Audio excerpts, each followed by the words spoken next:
Olá, muito boa noite. Sejam todos muito bem-vindos a mais um evento promovido pelo Colégio Pedro e Rafael. Eu sou a Vitalina, assessora pedagógica do colégio, integrante da equipe diretiva, e nós estamos aqui promovendo mais uma ocasião de compartilhamento de informações. Hoje, com um tema extremamente importante, relevante para a família, para a sociedade, para a comunidade escolar. Muito obrigado a quem está aí já participando com a gente. Boa noite especial para toda a nossa equipe CPR, né, para as nossas famílias, para os nossos colaboradores. É uma alegria termos essa oportunidade mais uma vez. E o tema da nossa live de hoje: escola e família juntos no combate à pedofilia e à cyberpedofilia. Um tema bastante instigante, cheio aí, né, de bastante dúvidas, e não poderíamos trabalhar uma questão tão importante sem a participação de pessoas de gabarito, de competência realmente, de autoridade para falar desse assunto. Então, eu passo agora a apresentação dos nossos participantes da noite. Nós temos aí a doutora Cláudia Camargo, presidente da comissão OAB Vai à Escola de Campinas, já é uma pessoa integrante das nossas ações, né, participa com a gente em várias frentes de iniciativa importante. Muito boa noite, doutora, seja muito bem-vinda, é uma alegria tê-la novamente com a nossa equipe. Boa noite a todos, eu que agradeço pela oportunidade de estarmos juntas novamente, né, com o Colégio Pedro e Rafael, um colégio que sempre tem as portas abertas para discussão, para levar temas de grande relevância, de importância para toda a sociedade, para fazer o bem, pensando sempre no futuro, né, nas futuras gerações. Então, eu quero agradecer você que está entrando, convide os seus amigos, porque esse tema é importante e é dever de todos nós combater a exploração, o abuso e a violência contra a criança e adolescente. Gratidão, tia Rosa, um grande beijo. Muito bem, doutora, muito obrigada. E passamos também aí a palavra para o nosso convidado da noite, né, doutor Cazé.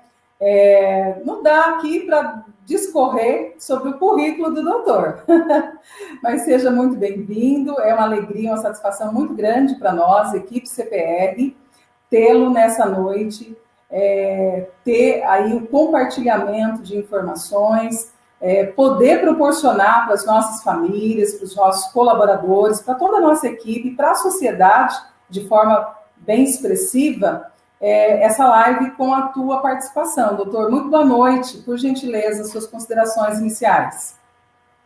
Boa noite, muito honrado de estar podendo conversar com todos que estão ouvindo agora. Parabéns ao Colégio Pedro e Rafael pela iniciativa. É muito gratificante poder falar, né, sobre esse assunto, embora seja um assunto por vezes triste e até assim dramático. É muito importante a gente falar, e é muito gratificante contribuir para que as pessoas, principalmente crianças e adolescentes, não sejam vítimas de abuso e de exploração sexual, os chamados crimes de pedofilia, né? Eu estou à inteira disposição, muito honrado e muito feliz de estar participando com vocês.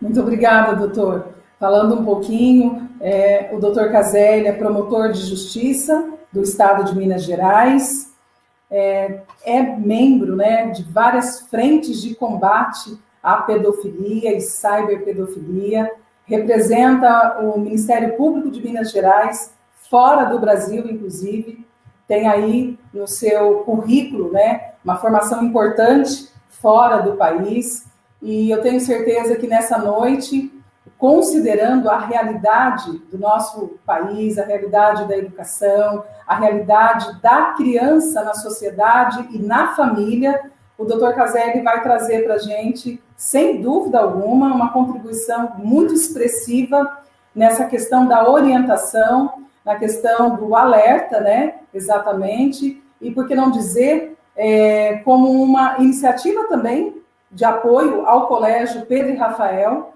que tem como frente aí a defesa da vida, da dignidade, né, e da integridade da criança. Então, é uma alegria para a gente poder contar com o doutor nessa noite e participar com a gente desse momento.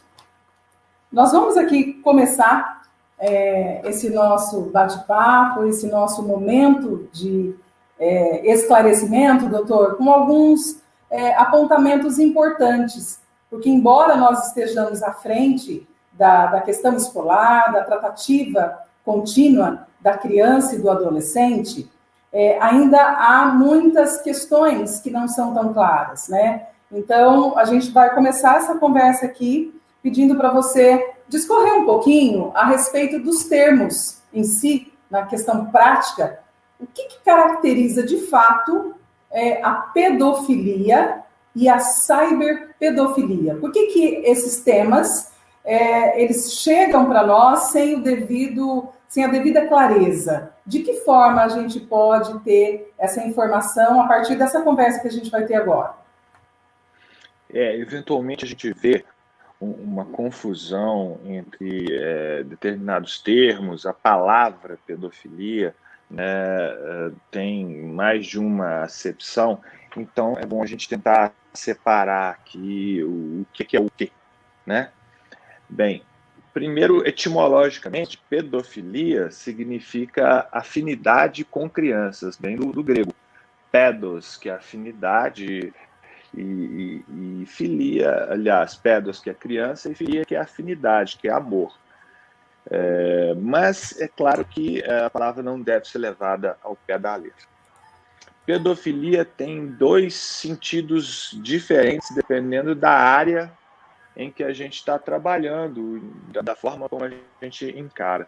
No campo clínico, no campo da psiquiatria, no campo da medicina, no campo da psicologia, pedofilia, simplesmente, ou pedossexualidade, serve para designar uma das dezenas de parafilias que existem. E parafilia não é uma doença. Parafilia é um comportamento sexual não ortodoxo ou um desvio de comportamento sexual. A gente dando exemplo fica mais fácil. Pedofilia para a medicina é a atração sexual por crianças e adolescentes ou pessoas pré-púberes ou semipúberes. Existem muitas parafilias. Por exemplo, a zoofilia é a atração sexual por animais. A necrofilia, atração sexual por pessoas mortas ou por questões relacionadas à morte. Né? A riparofilia é a atração sexual por gente suja, gente imunda. Né? O sadismo e o masoquismo, né, amplamente divulgados aí, até por romance, a gente tem os 50 Tons de Cinza que fala muito disso. Né? O sadismo é quando a pessoa tem prazer em ver outra pessoa sofrer. E o masoquismo é quando a pessoa tem prazer em ter sofrimento. Né? Esses são exemplos de parafilias. A síndrome de Pigmalião, atração sexual por estátuas, e por aí vai. São dezenas de parafilias. Né? E dentre elas, a gente tem uma que se chama pedofilia, que, como eu disse, é a atração sexual por pessoas pré-púberes ou semipúberes. A pedofilia também é conhecida como pedossexualidade. E não é uma doença, é uma característica da pessoa. As pessoas já nascem assim, com esse tipo de atração sexual. Né? E essa é uma definição, essa que eu estou falando aqui agora, é uma definição da medicina. Então, pedofilia dentro da medicina é isso.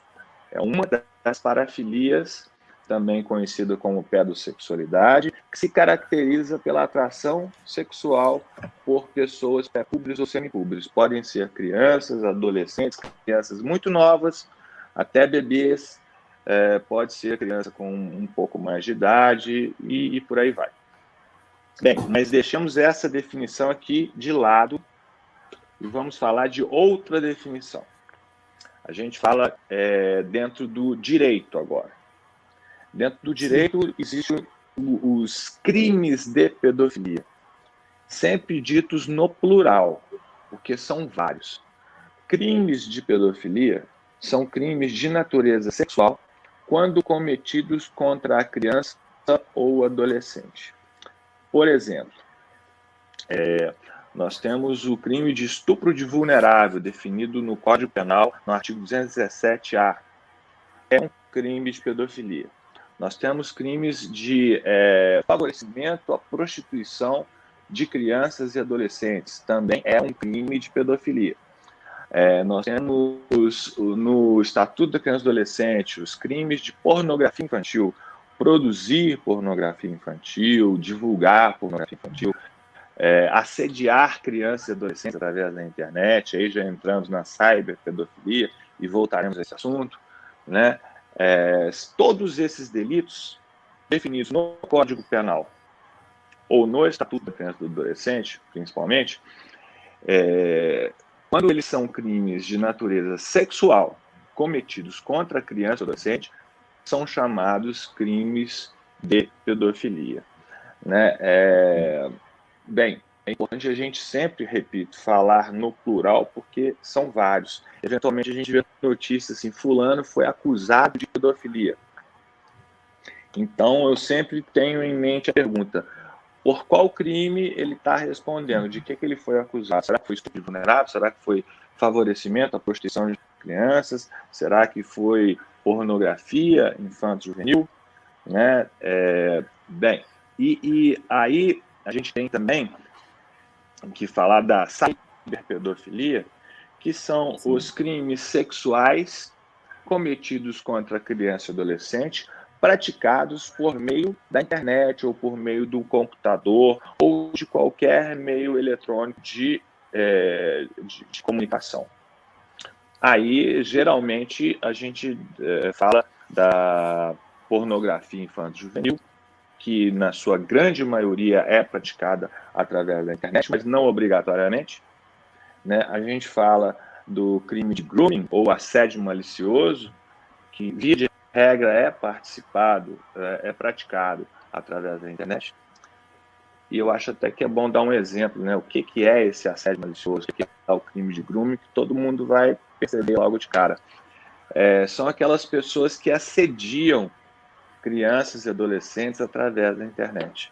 Às vezes se fazendo passar, um adulto se faz passar por uma criança também, por um adolescente, ele cria um laço, né, afetivo até, psicológico com aquela criança ou aquele adolescente e começa a fazer trocas ou pedidos de fotos, né? Ele pode até mesmo marcar um encontro e nesse encontro ele vai praticar aí já pessoalmente um crime que pode ser, por exemplo, um estupro de vulnerável, né? E temos, já tive vários casos do chamado estupro de vulnerável, aliás, o estupro virtual, né, que é a pessoa que chantageia outra através da internet para conseguir que ela faça suas vontades e que ele, do outro lado lá do vídeo, veja aquilo e obtenha prazer através disso. Sempre bom dar um exemplo. Eu vou falar de um caso real, né? A menina recebeu, através do Facebook, uma proposta que veio através de outra menina, que na verdade a gente soube depois, não era uma menina, era uma pessoa adulta que estava se fazendo passar por uma menina, né? Essa pessoa ofereceu oportunidade de ela se tornar modelo. Falando isso com a menina de 12 anos, né? Ah, você é muito bonita, eu já me tornei modelo, você também pode ser modelo. Você só tem que mandar uma foto E não precisa ser sem roupa, não. Uma foto normal, uma foto, né, que você apareça de corpo inteiro, mostrando tanto que você é bonita. Né? Você manda essa foto e logo a pessoa vai se interessar, vai ver que você é bonita e você pode fazer trabalho, ganhar dinheiro e ser modelo, vai ser muito bom. Aí a criança ali de 12 anos, aliás, 12 anos oficialmente já é adolescente, mas essa era muito nova, e ela mandou a foto. Logo ela recebeu uma resposta dizendo que ela era muito bonita mesmo, que ela podia ser modelo, eu quero seu número de WhatsApp. Aí entraram em contato com ela através do WhatsApp e pediram uma foto já com menos roupa, uma foto de biquíni. Ela mandou também, sempre pensando em conseguir ser modelo. Depois disso, ela recebeu já de um outro número de WhatsApp dizendo o seguinte: nós vamos divulgar a sua foto aqui, a gente quer agora uma foto sem a parte de cima do seu biquíni. Ela, constrangida, mandou essa foto. E a partir daí eles só foram pedindo cada vez fotos mais que expunham mais o corpo daquela criança, e a partir daí eles começaram a pedir que ela fizesse, beijasse outra menina, que aquilo fosse filmado e fosse mandado para eles, ou seja, virou uma bola de neve. A mãe e o pai não sabiam de nada, a menina começou a se sentir mal com aquilo, começou a emagrecer, a passar mal fisicamente, né, com medo de falar com os pais a respeito disso, e cada vez se embrenhando mais naquela chantagem, né, até que finalmente isso foi descoberto e se chegou, nesse caso, se conseguiu chegar até as pessoas, e eram 2 homens que estavam chantageando aquela menina e já tinham feito isso com diversas outras. Né? Esse é um exemplo aí do chamado estupro virtual, mas é só um dos crimes de pedofilia, no caso cyberpedofilia, porque crimes sexuais praticados contra criança e adolescente através da internet. Então, recapitulando, temos para a medicina a pedossexualidade ou pedofilia, que é uma das diversas parafilias, que não se confunde com a definição do direito, que são os crimes de pedofilia. É um termo que serve para englobar todos os crimes, sejam eles definidos no Código Penal, sejam eles definidos no Estatuto da Criança e do Adolescente, né? Crimes estes, todos eles de natureza sexual, tanto de abuso quanto de exploração, né? E que tem como vítima a criança e o adolescente. Por isso que quando a gente fala todos contra a pedofilia, a gente está se referindo a todos contra os crimes de pedofilia. Quando se diz todos contra a pedofilia, a gente está dizendo todos contra o abuso sexual, a exploração sexual, a pornografia infanto-juvenil, o estupro vulnerável, o favorecimento à prostituição de crianças e adolescentes, etc. Todos aqueles que estão ali na lei. Na verdade, doutor, por essa consideração inicial, a gente entende que o tema é extremamente vasto, tem diversas implicações, e dentro desse contexto, só um especialista mesmo, né, como você, como a doutora Cláudia, tem a capacidade de enxergar essas vertentes que têm um impacto tão gigantesco, né, na sociedade, na família e principalmente na vida desse indivíduo que passa por essa experiência. No Colégio Pedro e Rafael, nós temos algumas ações intraescolar, né? A doutora Cláudia teve aí a oportunidade, nós tivemos o prazer de tê-la nessa iniciativa interna, que foi fazer a primeira conversa esclarecedora com um segmento do nosso colégio, com relação às questões do risco da rede social na vida das nossas crianças. E na ocasião, né, doutora, eu gostaria que você rapidamente compartilhasse conosco, porque nós temos, graças a Deus, aí uma interação bem importante. Já temos aí, doutora, algumas dúvidas chegando, né? Que bom. Nós temos... Eu te falei, né? Eu gosto de pergunta mesmo. Então, eu gostaria que você, doutora, só trouxesse para a gente um pouquinho dessa experiência que você já teve conosco, nas turmas, né, na sala de aula, você que vivenciou essa experiência no Colégio Pedro e Rafael, como é que é você à frente desse trabalho de orientação? Como é que é essa experiência, considerando todo esse aparato de informações que o Dr. Cazé traz agora nessa concepção muito mais elaborada, muito mais ampla, né, de informação para a gente. Por favor, doutora. Bom, não tem nem muito o que falar, né? O doutor deu uma aula aí. E o que eu vejo, até como mãe de 2 adolescentes que amam jogos, que ama estar ali eletronicamente, no mundo virtual, e pela experiência das classes, doutor Cazé, tudo que o doutor falou é importante porque a gente, como pai e mãe, responsável por uma criança adolescente, a gente não precisa saber termos técnicos, saber a lei em si, mas a gente precisa saber como agir com os nossos filhos. O que eu vi nas escolas, não só no Colégio Pedro e Rafael, mas em outras escolas, é que os pais dão hoje para a criança, para o adolescente, um tablet, ou deixa no computador, um celular, e não tem uma fiscalização. E o que as crianças e adolescentes falavam para mim? Eu converso com uma pessoa no Discord, por exemplo. E a pessoa pediu meu WhatsApp, a pessoa pediu para eu falar onde que eu moro, onde que eu estudo, a minha rotina. E aí eu perguntei, você conversa com seu pai? Você já contou para o seu pai, para sua mãe sobre isso, né? A sua mãe sabe com quem você está interagindo nas redes sociais? Não, ela não pergunta.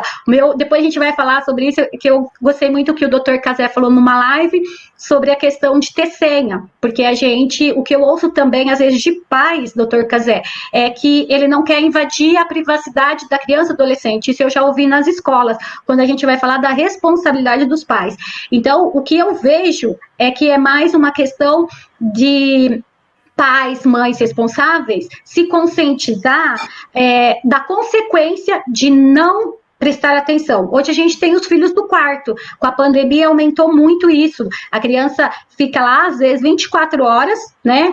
Depois eu vou dar uma dica para os pais aí, como desligar a energia do quarto do filho. Aqui em casa funciona. Então, assim, porque eles não têm limite. E aí a gente acha assim, tá em pandemia, vamos deixar. E a escola tem conscientizado bastante, principalmente o Colégio Pedro e Rafael, que fez uma abertura numa sala de aula, a gente conversou, ninguém falou termos técnicos. Eu virei a mãezona da sala, querendo que eles me contassem como que eles interagem na rede social.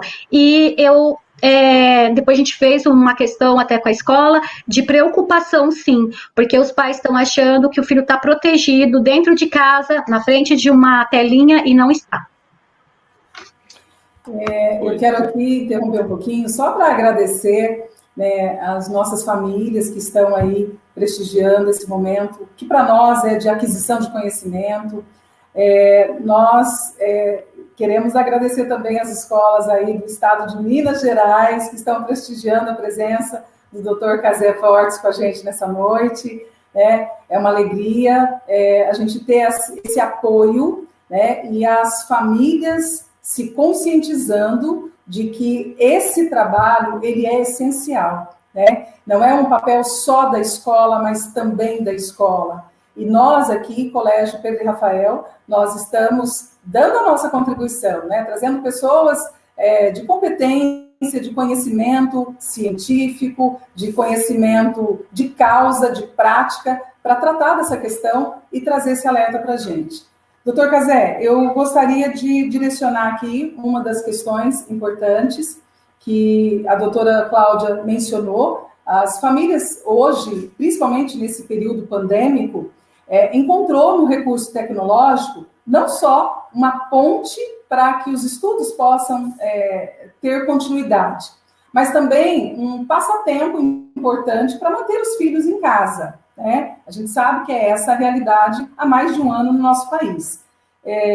Você, dentro da sua área de atuação, conhecedor, né, dos riscos que que a rede social também pode trazer para as crianças, e por que não dizer para as famílias, quais são os cuidados que você, na condição de especialista, poderia alertar para as nossas famílias? Quais os cuidados que as famílias deveriam preservar quando coloca nas mãos das crianças um aparelho tecnológico? Pois é, olha só, a Cláudia falou um negócio aqui muito importante, tem tudo a ver com isso que você está falando, e que eu quero comentar aqui. Muitas vezes me perguntam o seguinte: então, criança não pode usar a internet, criança não deve usar a internet. Não. A internet é uma coisa maravilhosa, é uma verdadeira revolução, e todo mundo precisa usar a internet. Os meninos têm que aprender desde cedo. Eu tenho um menino de 4 anos e ele fica ali mexendo na internet, sim. Todo mundo precisa mesmo. Só que duas coisas são muito importantes: fiscalização e educação. Os pais, quando entregam na mão dos filhos um instrumento poderoso, como é qualquer telefone hoje em dia, porque é um instrumento poderoso, através dele você tem contato com o mundo inteiro. Você tem que entregar, junto com esse instrumento poderoso de comunicação, também um monte de informações de educação, né, no sentido de saber usar. A gente tem que saber um monte de coisas. Algumas são bem óbvias, mas as crianças não veem isso, o adolescente também não vê. Por exemplo, o que você coloca na internet nunca mais sai. Não adianta dizer que apagou, porque não apaga. Sempre está ali com esse ou com aquele. Pode ser baixado décimos de segundo depois que foi publicado. Né? Sabe, assim, aqueles ditados antigos que a gente ouvia, não converse com estranhos. Isso serve para a internet também. E outra coisa muito importante, além da educação, de você explicar isso para o teu filho, falei, olha, antigamente se dizia, papel aceita tudo, né? Hoje a gente pode dizer, a internet aceita tudo, não é porque está na internet que é verdade, não.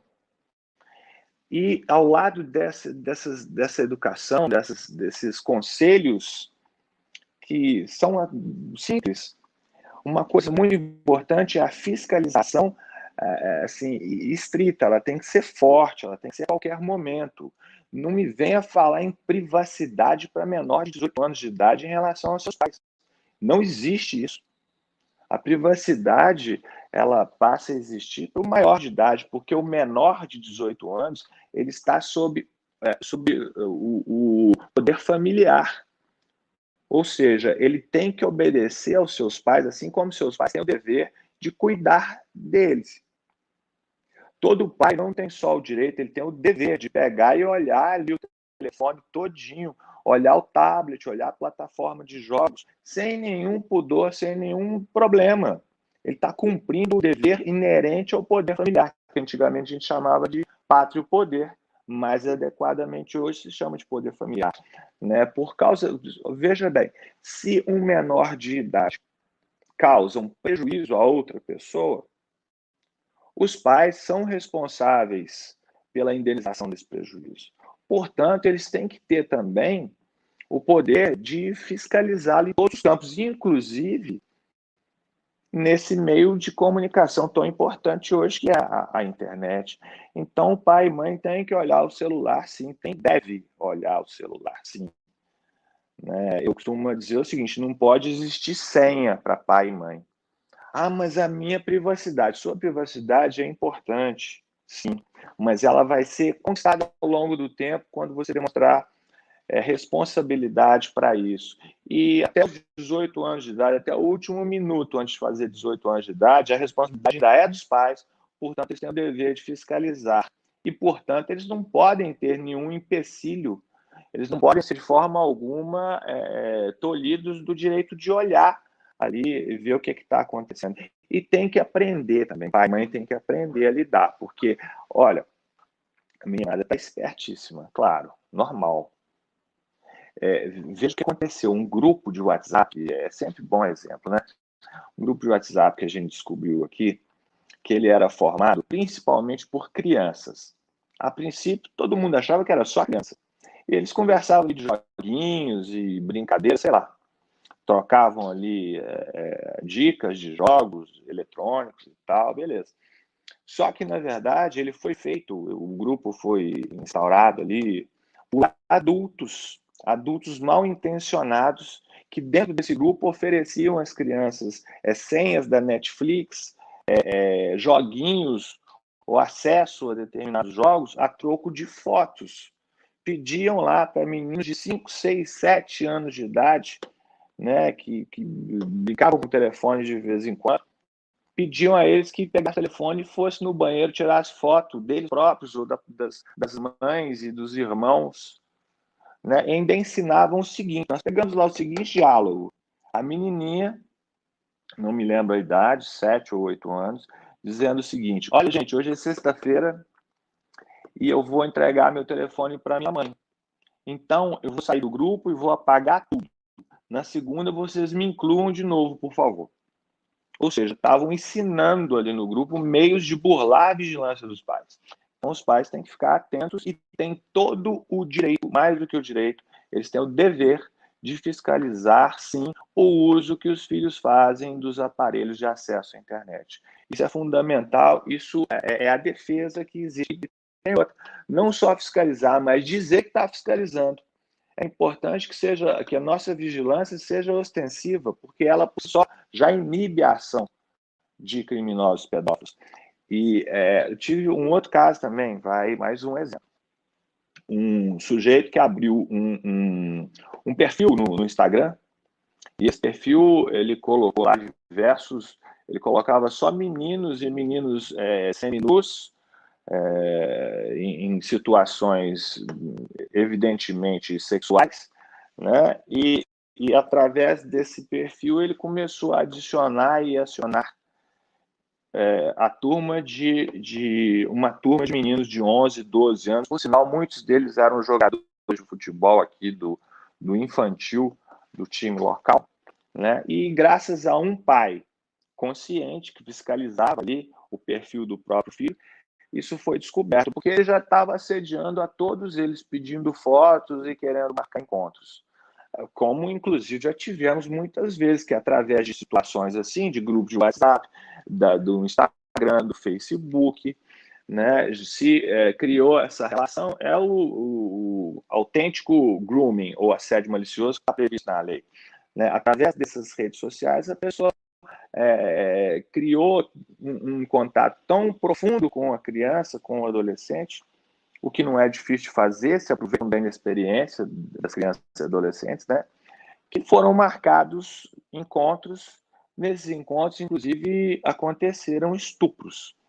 Então, a gente tem, sim, que ficar muito atento. E eu estou falando aqui só sobre questões relativas a crimes de pedofilia, porque também, através de crianças e adolescentes, muitas vezes se descobrem informações importantes para se praticar assaltos, sequestros.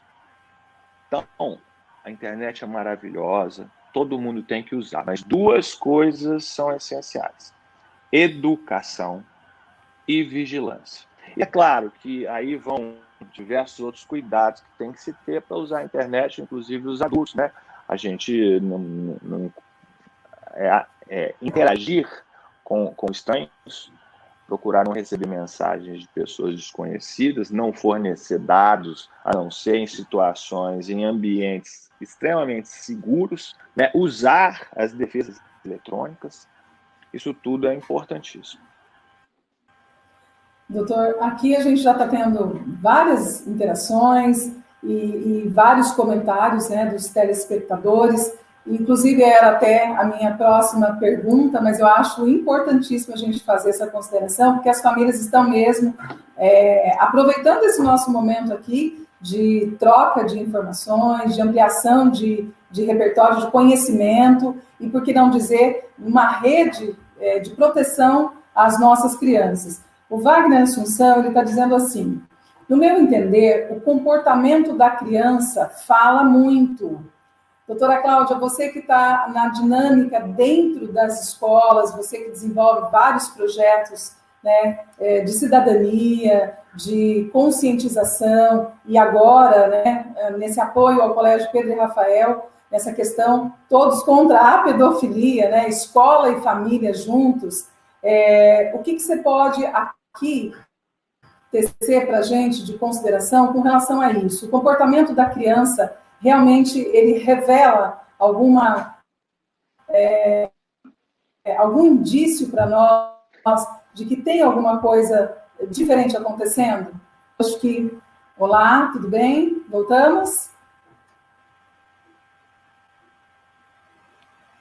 Doutor Cazé, você pode responder para a gente. Enquanto isso, olha, a criança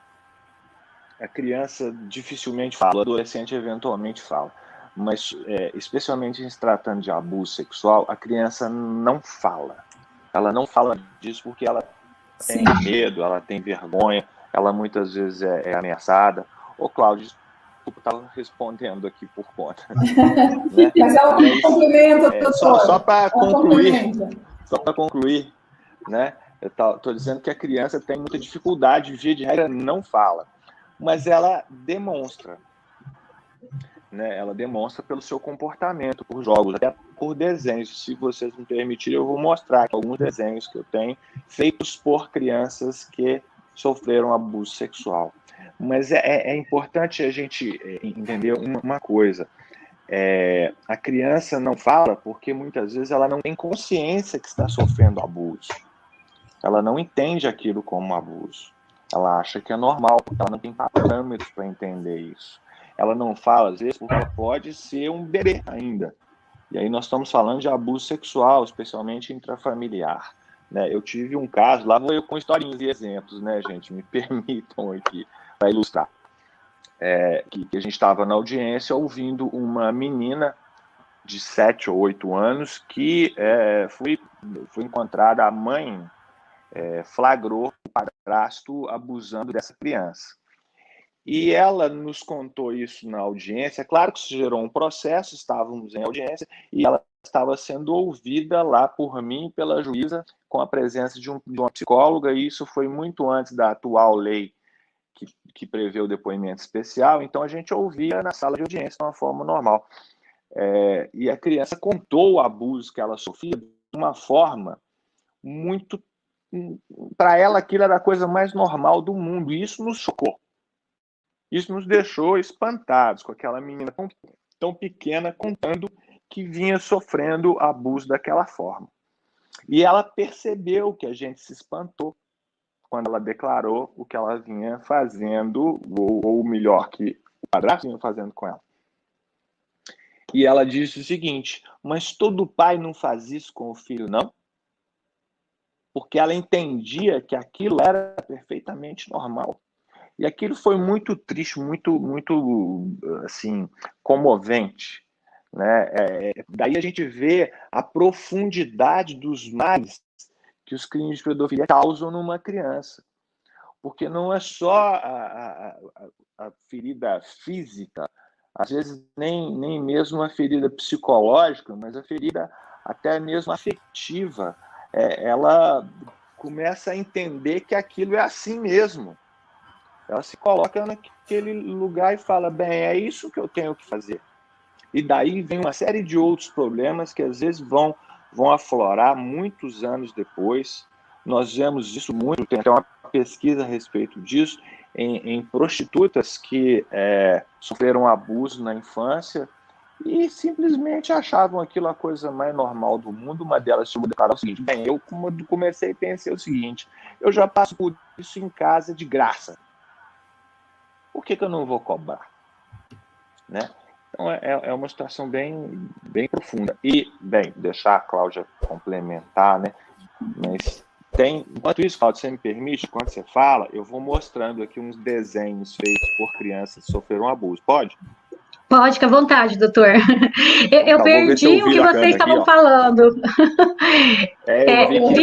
Cláudia, eu retomo aqui com você. Na verdade, o que eu direcionei a pergunta para você e que o doutor já explanou, né, dentro do domínio aí da experiência dele, é o seguinte, Cláudia, nós temos indícios de que a criança que sofre qualquer natureza de abuso ou de sofrimento, ela dá indícios, né? O comportamento dela indica que realmente alguma coisa está acontecendo. E aí, a minha pergunta é a seguinte, você, que também é educadora, está dentro do ambiente escolar, vivencia, né, projetos práticos dentro das escolas, e especificamente dentro do Colégio Pedro e Rafael, a sua experiência, a sua avaliação conosco, você concorda com essa afirmação? Que uma criança, quando ela passa por uma experiência desta natureza, ela realmente ela dá indícios, o comportamento dela já prenuncia que alguma coisa está acontecendo de errado? Sim, com toda certeza. E a escola, é importante a gente falar, né? A gente vê esses debates, escola abre, escola não abre, e hoje a criança está exposta com seu agressor dentro de casa, que a gente sabe que a maior parte dessas situações ocorre dentro de casa. Eu vou falar aqui um caso prático que eu estou acompanhando de uma situação que a adolescente sofreu abuso em casa e já vinha há algum tempo, antes mesmo da pandemia. Então, a escola começou a observar alguns sinais, porque a adolescente estava com um comportamento diferente. Para vocês terem ideia, ela ia pedida para a escola e a mãe foi chamada. E a mãe, não sei o que está acontecendo, conversava com ela, não ia falar e tudo mais. E o que aconteceu? Chegou uma hora que ela não aguentou mais. Em plena pandemia, ela ligou para a escola e pediu socorro. E o que a gente descobriu é que esse abuso já vinha desde a primeira infância. E ela achava, como o doutor Cazé disse, ela achava que isso era uma coisa normal, que era uma coisa de pai para filha. Conforme ela foi crescendo, ela foi entendendo e chegou até a dizer, ele me abraça de um jeito diferente, ele me abraça como homem. Né? Porque daí ela já tá mocinha, já tá entendendo, já tá pesquisando. Ela disse que pesquisava na internet também sobre essa situação. Ela via muito o que acontecia dentro de casa. Então, a criança dá sinais. E aí, é a empatia, é o olhar, né, diferenciado das pessoas que convivem com essa criança que vai fazer toda a diferença para salvar essa criança e adolescente. Muito bem, doutora. O doutor Cazé, enquanto a doutora Cláudia falava, ele apresentou algumas imagens, alguns desenhos feitos, é isso, doutor, por crianças que sofreram alguma forma de abuso, de violência desta natureza, é isso? É isso, e todos eles trazem algumas indicações, né? Desculpa, eu devia ter mostrado agora para poder explicar um pouco.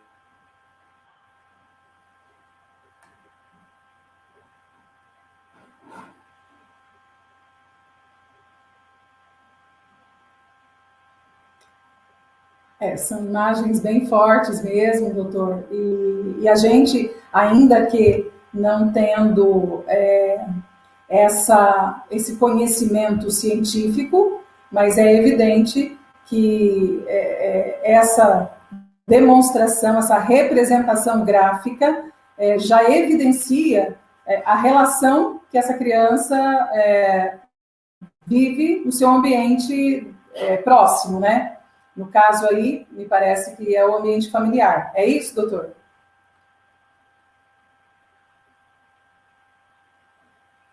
Eu vou complementar aqui, acho que ele não está ouvindo.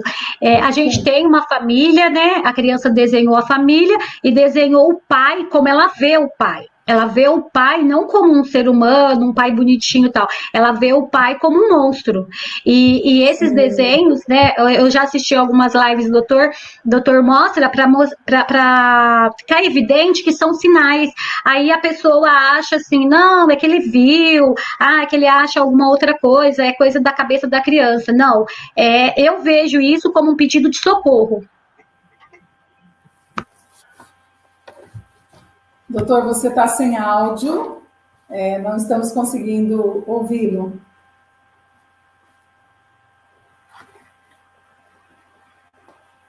Não, não voltou o seu áudio.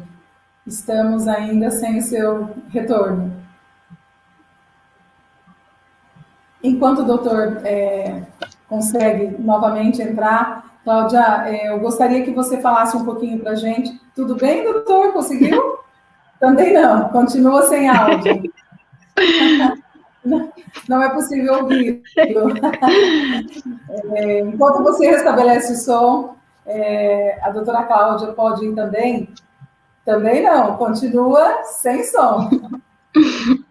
A doutora Cláudia continua aí nessa reflexão com a gente sobre a importância do papel da escola, doutora. Você que vem tendo uma atuação bem importante nesse trabalho de educar para prevenir, e eu estou falando disso de maneira bem experiente, né?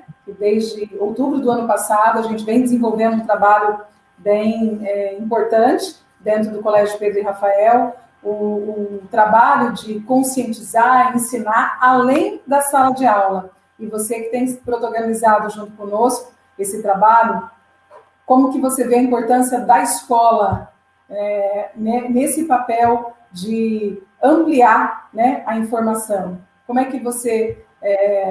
Voltei, estão me ouvindo? Ah, sim, agora sim, doutor. Estão ouvindo? Estou ouvindo. Pois é, não sei o que eu fiz aqui, gente, desculpa. Tá, foi a hora que eu fui levantar aqui para mexer ali. Mas a Cláudia explicou, impossível explicar melhor, né? Você já sabe como é que era aquele desenho, né? A criança estava desenhando o pai como ela o enxergava, ou seja, um monstro. E tem outros desenhos, é só uma das formas que aquelas crianças encontraram de se manifestar a respeito do abuso sexual que estavam sofrendo. Uma coisa comum desses desenhos todos, que a gente percebe em quase todos eles, é um destaque para os órgãos sexuais. Né? Também tem o comportamento. Né? Eu achei muito interessante o caso que você estava contando, Cláudia, da criança que ela ia, se eu entendi bem, ela não tomava banho, ela estava com mau cheiro, é isso? Pois é, isso é recorrente em crianças que tentam se mostrar menos atrativas para o abusador. Daí também vem a automutilação. Né? Algumas crianças e adolescentes se cortam, outros engordam muito, outros emagrecem muito, alguns param de tomar banho ou começam a se vestir de uma forma... uma tentativa de parecer repulsivo, tudo isso para desencorajar o abusador. E eu desculpa se eu estou atropelando aqui, gente, mas eu lembrei de uma coisa. Eu acho importante a gente fazer uma distinção, né, Cláudio? Você sabe que eu sempre faço essa distinção no começo, que é importante para entender melhor. O que é abuso sexual, o que é exploração sexual, porque tem uma diferença que é fundamental e ajuda a gente a entender. A exploração sexual tem a ver com dinheiro, com lucro. São pessoas que usam o corpo de uma criança, de um adolescente, para ganhar dinheiro. Seja através da pornografia infantil, que muita gente pode não saber, mas é um tipo de atividade criminosa que gera milhões, gera muito dinheiro. Tem muita gente que ganha dinheiro vendendo pornografia infantil através da internet. Né? Eu tenho até exemplos de sites aqui que são usados para isso, que se eu puder mostrar, né? Já foram eliminados, né? Já não estão mais no ar, mas existem, infelizmente, muitos sites através dos quais se vende pornografia infantil. A prostituição de crianças e adolescentes é outra forma de exploração sexual de crianças e adolescentes. Agora, isso tudo a gente está falando de exploração sexual. Quando a gente fala de abuso sexual, é uma outra situação que está interligada, mas não é a mesma coisa. Porque o objetivo, a intenção do agente é outra. Abuso sexual é aquilo que o agente pratica para ter um prazer próprio no momento. Por exemplo, quem estupra uma criança, quem faz isso faz para obter prazer, sem se importar com os males que ele vai causar na vida daquela criança que está sofrendo o abuso. Né? É claro que os crimes, tanto de abuso quanto de exploração, estão intimamente ligados, mas existem características diferentes que servem para a gente entender. Por exemplo, abuso sexual existe igualmente em todas as classes sociais. Existe casa com gente rica, gente pobre, gente que estudou, gente que não estudou, todas as religiões ou sem religião. O abuso sexual não tem fronteiras. E quando se fala de abuso sexual de crianças, geralmente ele é praticado por alguma pessoa muito íntima, por uma questão lógica, porque somente essas pessoas é que vão ter acesso à criança. A criança não tem, assim, uma esfera de convivência muito grande. Já a exploração sexual, ela está ligada à situação econômica e social da pessoa. As classes mais pobres estão mais suscetíveis à exploração sexual, porque através dos atos de exploração sexual se gera dinheiro. Né? Um exemplo triste, né, horrível, que eu tive a ocasião de testemunhar durante a CPI da pedofilia, né, a exploração sexual das crianças em regiões turísticas, praias amplamente frequentadas por turistas estrangeiros, especialmente no Nordeste, né, onde se via ali grupos de crianças que se ofereciam sexo para turistas em plena praia. E sempre tinha, perto delas, postado em alguma região circunvizinha ali, aquela pessoa que lucrava com aquilo e exigia das crianças o dinheiro, né, através da atividade de prostituição. É muito triste. E a gente, se prestar atenção, pode observar isso no centro das grandes cidades, em rodoviárias, em postos de gasolina, né, em praias. E isso acontece, às vezes, na cara da gente. Ninguém está livre dessa responsabilidade, não. E eu acho que a gente, quando vê essas coisas, tem que falar. Nós temos aí uma mãe do CPR dizendo, né, um assunto delicado, mas é importantíssimo. A Pâmela Costa, muito obrigada, viu, Pâmela, pela sua participação. Obrigada a todas as famílias. É doloroso tratar disso, eu sei. É doloroso, mas necessário, doutor, não é isso? É doloroso, mas necessário. Eu até, às vezes, ficava nessa situação. É doloroso tratar disso, mas a gente tem opção de não tratar? A gente pode ignorar isso? Se não você é uma pessoa com um mínimo de ética, sim, sem falar em outros valores maiores e mais elevados, né? Se você tem conhecimento disso, se você sabe o que está acontecendo, você tem capacidade de ignorar? Então, por mais doloroso que seja, nós temos que enfrentar. O doutor Cazé, é que nem... Cláudia, eu só queria retomar com você, doutora Cláudia, essa importância do papel da escola. Porque o doutor está dizendo assim, como é que a gente pode ignorar uma situação dessa, como indivíduo, como família, e agora, nessa reflexão com você, doutor, eu digo, e nós como escola, né? Qual a importância do papel da escola frente a uma situação dessa natureza? Como é que você, também educadora, enxerga tudo isso? O papel da escola nessa situação? Bom, antes eu vou colocar aqui que o doutor Cazé falou que a gente, né, não pode ficar alheio, não fazer nada.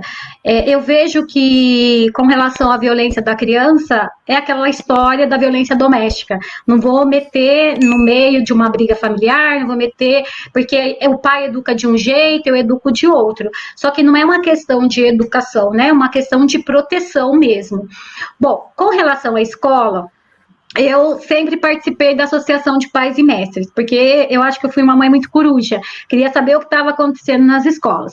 Eu vejo que a escola, a gente tem aquela percepção de que quando está tudo bem, legal, mas quando a escola chama a gente para algum motivo, porque o filho teve nota baixa, ou para expor alguma situação, a família se torna meio que inimiga da escola, né? E também uma questão que eu vejo é que muitos pais, e eu vou me incluir aqui, não vou generalizar, mas eu vou dizer, hoje a gente tem muitos pais achando que a responsabilidade da educação, da proteção do filho é só da escola. A gente teve um caso onde teve um problema de nudes com uma criança, uma adolescente de 12 anos. E a primeira reação do pai, vou fazer um boletim de ocorrência contra a escola. E aí a gente foi chamado nessa escola para falar com os pais. A primeira pergunta que eu fiz, quem deu o celular para essa menina? Quem paga a internet dessa menina? Aonde que foi feito esse nude? Quem fiscaliza essa menina? Exatamente. E aí foi muito interessante porque os pais se conscientizaram que a escola não é inimiga, a escola é amiga e a escola tem que estar junto, né? O professor, o diretor, o coordenador. E quando a gente chama, quando a escola chama para dar uma puxão de orelha, a gente tem que entender isso como uma situação de que a escola está protegendo nossos filhos em algo que a gente não conseguiu enxergar. Então, o que eu falo sempre é que, assim, meu filho não é santo, a gente tem que ter essa ideia também, né? Porque a gente acha sempre que o filho é o bonzinho, o santinho, e não é. Né? As crianças de hoje, como o doutor Casé pontuou lá no início, eles dão baile na gente, ainda tem as influências também, que fala apaga, faz isso, faz aquilo. E a escola está aí para ajudar. Só que a gente tem o hábito de culpar a escola por tudo. Né? E não é bem assim. O que eu vejo é que muitas crianças hoje estão sofrendo sim, porque não tem aquele olhar. Tem criança que sente falta do abraço da professora, do abraço da coordenadora, do não, porque o pai é permissivo e na escola nem tudo pode, tem regras, né? Às vezes não tem regras em casa, mas na escola tem, e a criança, adolescente, ele precisa de regras. Às vezes a criança provoca para o pai falar um não para ele. Né? E o pai e a mãe não conseguem enxergar. Então, eu vejo a escola como parceira da família. E a família tem, sim, que respeitar e que se unir à escola do seu filho, porque a escola está salvando muitas vidas. E salvou, em 2019, a gente teve o Setembro Amarelo em muitas escolas, onde as crianças e adolescentes pediram socorro, né, doutor? Porque o abuso também é uma das consequências para a automutilação e para o suicídio. Sim. Existem até estatísticas fazendo essa ligação. E eu vi uma frase aqui perfeita. Alguém falou, eu não reparei, eu sei que disse o seguinte, que nós temos que falar desse assunto porque só a partir daí é que nós podemos fazer a prevenção, que é muito melhor do que a repressão. E olha, eu concordo, assim, não podia concordar mais com tudo que você está falando, Cláudio, principalmente porque eu sou promotor da infância e juventude há quase 30 anos. E eu vejo essa situação. Nós temos, né, não posso deixar de falar, né, essa é a Constituição, ó, a lei mais importante do país. É a base de tudo, é a Constituição Federal. E ela estabelece que é prioridade absoluta para o Brasil e não tem outra vez que a Constituição use esta expressão. Prioridade absoluta, a garantia dos direitos da criança, do adolescente e do jovem. Mas se temos direitos, temos deveres. E o dever de garantir esses direitos com absoluta prioridade é do Estado, da família e da sociedade, portanto, de todos. É da escola, sim, mas é, antes disso, da família. E olha, eu estou dizendo isso porque é muito melhor, estava pensando na hora que você estava falando, Cláudio, muito melhor a escola te chamar do que eu, como promotor da infância e juventude, ter que te chamar. Sem porque dúvida. quando chega aqui, é porque a situação já é extremamente grave. Né? É melhor, e o melhor mesmo é que a escola não chame, porque os pais já chamaram dentro de casa, os pais já disseram o não de amor, o não de cuidado, porque amar é falar não, amar é dar limites, sim, mostrar como é o mundo. Porque é muito fácil, minha mãe sempre diz isso, é muito fácil concordar com tudo, é muito fácil ser bonzinho e dizer sim, mas isso não é amar, isso é gostar de si mesmo. Eu quero ficar bem na fita, eu quero ser o bonzinho diante do meu filho, mas isso é bom para ele? Não, isso é bom para mim, porque eu fico bem, eu fico legal. Quando eu tenho que dizer não, Eu saio como o mal da história, eu sou o vilão. Eu tenho que chegar lá e falar, não pode. Não pode, não é porque eu sou chato, ou que seja porque eu sou chato, mas é principalmente porque eu te amo e eu não quero te ver se dar mal ou ouvir não em situações muito mais desagradáveis. Então, é importante, sim, que os pais... Agora, você quer falar, né, Vitalina? Eu queria contar um caso de escola. Posso contar mais um casinho? Eu não aguento ficar sem contar os casos aqui. Pode contar, eu escrevi um artigo exatamente sobre esse caso que eu vou te falar agora, sim, que tem tudo a ver com escola, porque graças a uma professora muito corajosa, muito correta e muito ética, é que uma criança foi retirada de um verdadeiro inferno, né? Porque ela vivia sendo...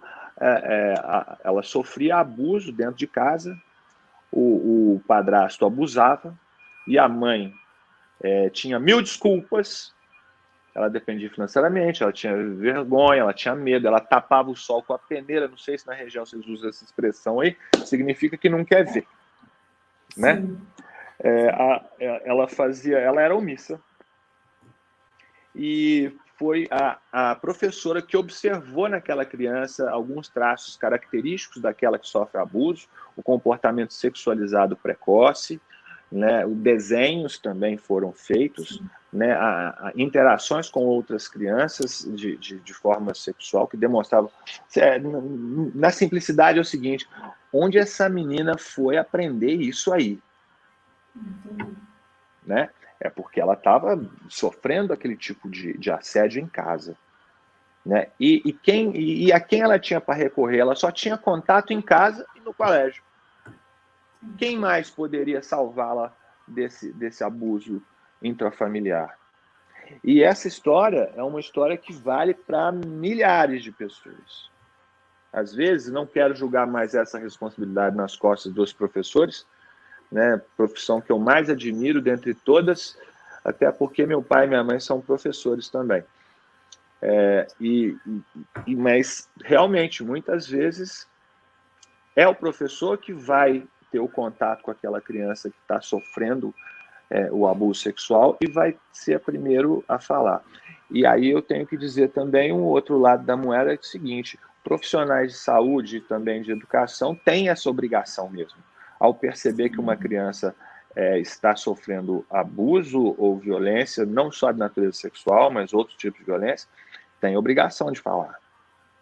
E é exatamente isso, doutor, que eu queria, né, interpelar, é que nós, enquanto escola, né, o nosso papel é trabalhar também com a informação além da sala de aula, e é essa a finalidade, inclusive, desse momento, né, que nós planejamos, para que vocês estivessem aqui com a gente, a doutora Cláudia, mais uma vez, retomando essa ação tão importante que a gente tem tido, intitulada como uma ação social, mas também uma ação humanitária, né? Porque a escola não pode se omitir a essa questão tão desvelada, né? Que tem. Eu acho que a escola está de parabéns por essa atitude que vai além dos muros da escola, até porque é uma atitude importante, né, da doutora Cláudia, evidentemente também, e corajosa, porque pela natureza do tema, né, é corajoso, não deveria ser, mas hoje em dia é corajoso você abordar esse tema de uma forma aberta, como está sendo falado aqui. Sim, e essa experiência, doutor Cazé e a doutora Cláudia, nós temos vivenciado, não só pelos noticiários, por tudo que a gente vê acontecer diariamente na mídia, mas porque também nós percebemos que o papel da escola, ela precisa avançar, né? Nós chamamos um pai para questões, às vezes, disciplinar, mas nós não sabemos o que está por trás daquele perfil disciplinar diferenciado que a criança e o adolescente passou a representar dentro do seu grupo, dentro da sua turma, e que normalmente nós, educadores, né, a nossa equipe de professores, que tem um olhar atento, que observa, que acompanha, identifica rapidamente. E então, esse papel escola, família, ele precisa ser fortalecido. Essa relação precisa jogar a favor do mesmo time, né? Não estamos em... Nós estamos todos juntos nessa empreitada aí. Quem está do outro lado está errado. É com criminoso. certeza, com certeza.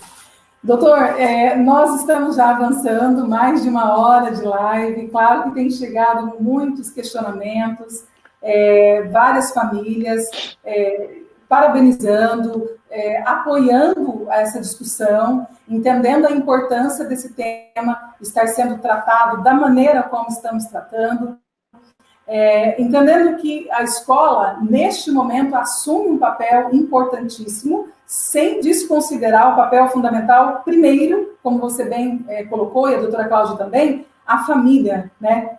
Precisa priorizar essa questão, precisa tratar essa questão, para que não chegue na escola e para que não chegue na instância jurídica, né? Que é o campo de atuação de vocês. Só para, assim, a gente finalizar a discussão, não encerrar, né? Mas esse momento, é importante, doutor, que você e a doutora Cláudia possam tecer um pouquinho, ainda que de maneira bastante sucinta, a responsabilidade jurídica da família, né, nessa questão de proteção. Você já mencionou, né, até o próprio Estatuto da Criança e do Adolescente, a importância do dever da família, né, do Estado, da própria sociedade, na proteção da criança e do adolescente.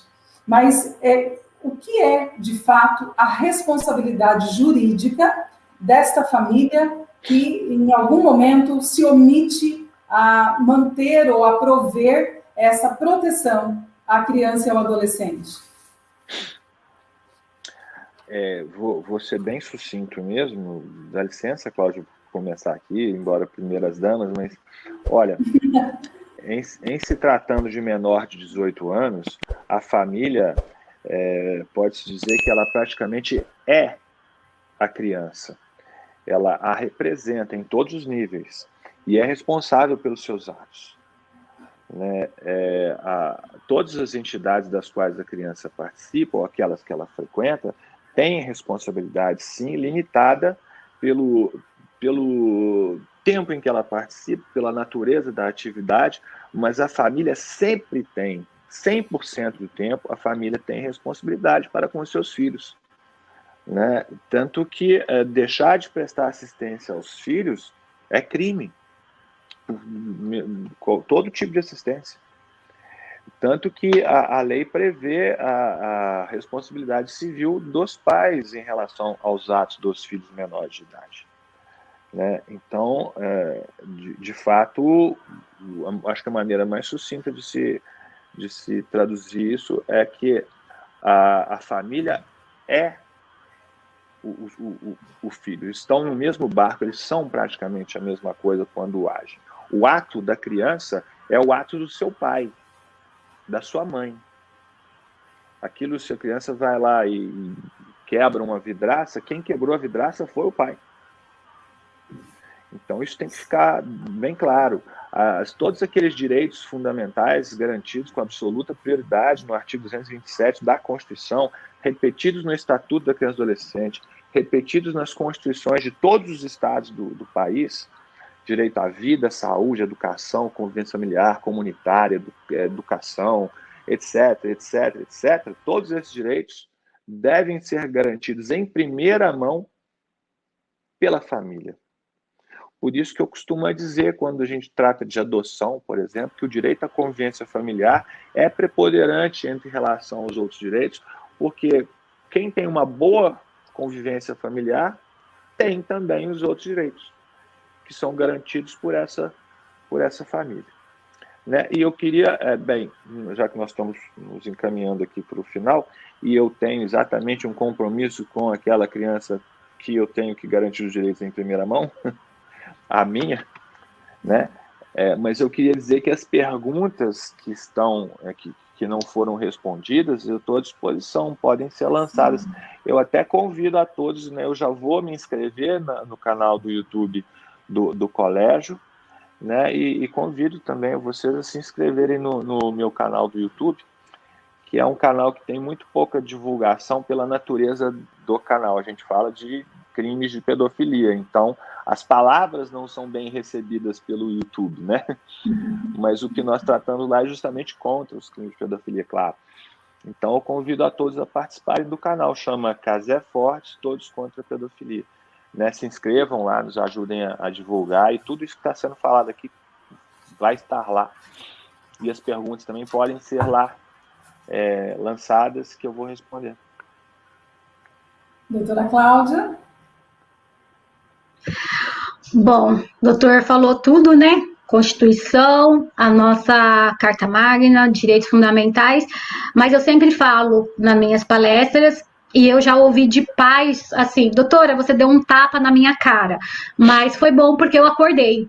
Porque eu falo que a nossa responsabilidade começa mesmo antes do filho nascer. É uma maternidade, uma paternidade responsável. Porque junto com aquela criança, aquele bebezinho lindo, vem uma série de obrigações, né? De responsabilidade, não só legal, eu falo, o doutor falou mesmo, moral, ética, enfim. Porque é a nossa continuidade. E eu falo para os pais, aonde que a criança aprendeu, por exemplo, a falar palavrão? Onde que a criança aprendeu a desrespeitar a outra pessoa, a outra criança? Isso foi dentro de casa, né? Porque é a primeira família onde ela é inserida. É aquela família que vai ensinar ela a andar, falar, dar valores, né, mostrar valores, princípios para ela. Então, eu digo sempre que a nossa responsabilidade começa numa maternidade e numa responsabilidade responsável. Se a gente começar lá com a maternidade, a paternidade responsável, vai ficar mais fácil, porque a gente já vai saber que a gente vai ter pela frente e o que a gente pode sofrer de consequências também. Então, eu acho importante dizer que a gente também ensina pelo exemplo. Às vezes a gente fala muito e não dá o exemplo. E os filhos são o reflexo do que a gente faz, não do que a gente só fala. Porque eu já ouvi crianças falando assim, meu pai fala, mas ele faz outra coisa. Minha mãe fala, mas ela faz de outro jeito. Então, a gente tem que estar sempre se policiando, porque os nossos filhos vão refletir na sociedade, na escola, o que a gente é e o que a gente ensina dentro de casa. E isso vai ter consequência também no mundo jurídico. Muito bem.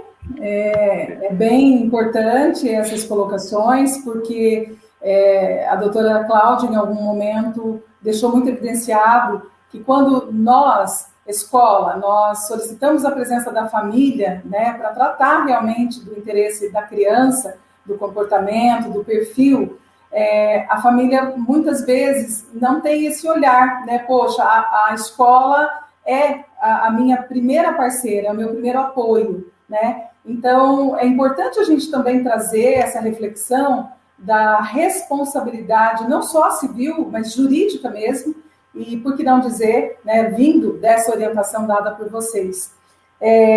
Claro que o nosso tema, ele teve aqui um início, eu tenho certeza que essa tratativa, ela vai ter outras edições, eu tenho certeza disso, mas nós precisamos realmente encerrar, o tempo já foi esgotado aqui, e eu quero, em nome do Colégio Pedro e Rafael, né, da equipe diretiva, da nossa mantenedora, Tia Rosa, os nossos diretores Pedro e Rafael Yamada, agradecer imensamente a participação do doutor Casé, da doutora Cláudia, né, novamente apoiando uma ação tão expressiva e importante do colégio, não uma ação apenas educativa, mas informativa, né, com um cunho de relevância fora dos muros da escola.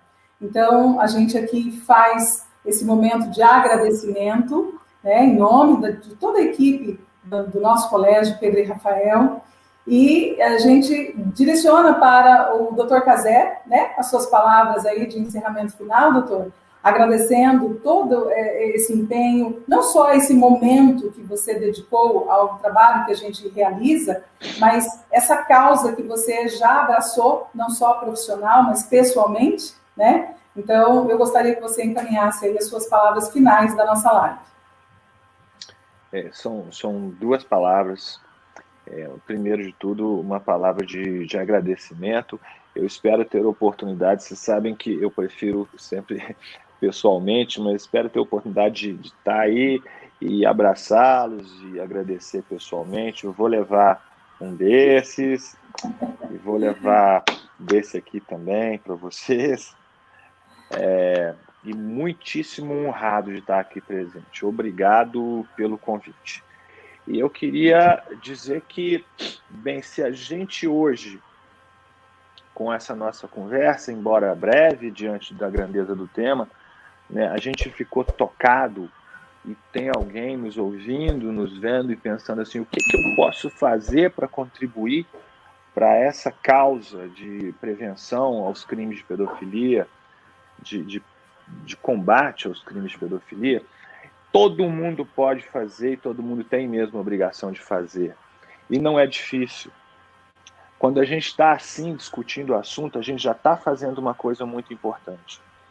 Quando a gente se manifesta de forma ostensiva em favor da criança, dizendo que a gente repudia todo tipo de crime contra a criança e o adolescente, mas especialmente os crimes de abuso e exploração sexual, ou seja, os crimes de pedofilia, nós estamos praticando a prevenção. Todas as campanhas que existem, existe o movimento Todos contra a Pedofilia, existe Carinho de Verdade, Faça Bonito, e existem dezenas de outros, todos igualmente importantes, porque todos nos dão meios de ostensivamente dizer o seguinte: eu me importo, eu olho, eu presto atenção, eu não vou permitir que isso aconteça. E as crianças que estão à minha volta, que são meus filhos, meus amigos, meus vizinhos, meus alunos, eles não estão abandonados, eles não estão negligenciados. Nós estamos olhando por eles. Portanto, e esse é um recado para qualquer criminoso pedófilo, portanto, não mexa aqui, porque tem gente aqui que se importa. Tem gente aqui que está atento, tem gente aqui que não vai deixar que isso aconteça. E se, infelizmente, vier a acontecer, vai denunciar e vai agir para que ocorra a punição nos termos da lei. Muito bem, doutor. É importante também aí fortalecer a divulgação. Doutor Cazé, ele é autor do livro Todos contra a Pedofilia. Não é só a hashtag, né, doutor? Não é só a campanha. É um documento mesmo produzido com dedicação, com responsabilidade, com o valor civil e pessoal mesmo, que você retrata aqui essa obra importante e grandiosa, e, por que não dizer, um apelo também, né, para a sociedade. Então, e nós temos aí a Renê dizendo: doutor, sorteia aí o livro. Nós vamos aí divulgar também esse material tão importante para nós, né? E tem o boné, tem aí todo o material. Sorteia para nós o livro, doutor. É isso mesmo, o pessoal está dizendo aqui, doutor. Eliana Renê. Vou mandar algumas. Você sabe que eu estou sem exemplares no momento, né? Até porque eu estou fazendo uma atualização e agora acho que deve ser produzido já o atualizado. Mas acho que a gente encontra na internet ainda, né? Se não, a pessoa pode tentar pelo site Todos contra a Pedofilia, que a gente, se tiver algum lá no fundinho do armário, mandamos. Agora, tem a cartilha Todos contra a Pedofilia, que é gratuito, pode ser baixada na internet, né? Eu posso até mandar o PDF para vocês. Sim, por favor. A nossa produção vai cuidar disso. Por favor, me cobrem, que eu remeto agora mesmo. Tá bem, muito obrigada. Doutora Cláudia, por favor, suas considerações. Gente, não tenho muito a dizer, não. Só que eu estou grata, né, por essa oportunidade, grata a Deus, porque nos permitiu estar aqui hoje, grata ao colégio, que sempre apoiou. Eu cheguei lá, vamos fazer isso, cheguei, falei, vamos trazer o doutor Cazé, e também gratidão ao doutor Cazé pelo aceite, prontamente aceitou em vir fazer essa live com a gente. Já estamos programando eventos presenciais, com a presença, sim, do doutor Cazé. Será uma honra recebê-lo aqui na cidade. Eu quero agradecer aqui também em nome da Comissão OAB Vai à Escola, né, da qual eu sou presidente. A gente tem essa parceria com o colégio, com outras escolas. Quero agradecer o pessoal do Rio, de Minas, de todos os estados que estão aí. Eu vi que tem muitos colegas, muitas escolas parceiras também. Então, gente, é só gratidão e que essa live possa ser compartilhada por maior número de pessoas. Se você conhece um familiar que não assistiu, que precisa ouvir sobre o tema, porque todos nós precisamos, então vamos compartilhar essa live, vamos levar para o maior número de pessoas a informação e proteger as nossas crianças. Eu, como mãe de 2 adolescentes, eu quero para eles e para todas as crianças um futuro melhor. Quero criança sem trauma, quero criança que faça a diferença no futuro, porque a gente deu um presente para elas de proteção. Essa é a minha mensagem que eu deixo, e gratidão a todos que participaram. Vi que tem muita gente aí, a gente está acompanhando, tanto no Face como aqui no YouTube. Uma boa noite para vocês, fiquem com Deus. Então, aqui eu quero, para fechar realmente essa nossa reflexão, usar uma afirmação do Dr. Cazé, quero me apropriar aí das palavras dele, amar é dar limites. É muito importante a gente refletir sobre isso. A tia Rosa, a nossa mantenedora, ela sempre traz para a nossa equipe a reflexão, que o lema da nossa escola, educar com amor e preparar para a vida. Então, é exatamente isso, doutor Cazé.